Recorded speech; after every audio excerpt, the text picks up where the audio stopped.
Let's say you're given an array of integers and a target value.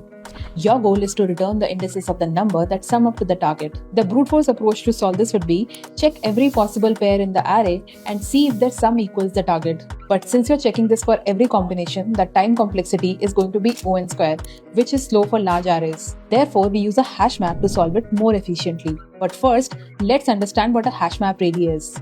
Think of it like a phone book. When you type up a few letters of the name of the person you want to dial, it shows the phone number instantly. It's because it stores data as key value pairs. Here, key is the contact name and value is the phone number. And you can look up a value by its key in constant time. Similarly, in this array, the key is the number from the array and value is the index at which the number occurs. Now, when you use a hash map, you calculate the number you need to complete the sum at every step. We call this the complement, which equals target minus current number. Then you check, have I already seen this complement before?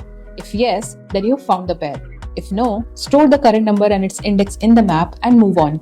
Here's how the code looks like. Complement is the number we need to find and map.contains key checks if we have already seen that number. If yes, we return both indices. And since we only loop through the array once, the solution runs in O(n) time with O(n) space. Comment below DSA to get the explanation PDF in your DMs and follow Accujob for more such breakdowns.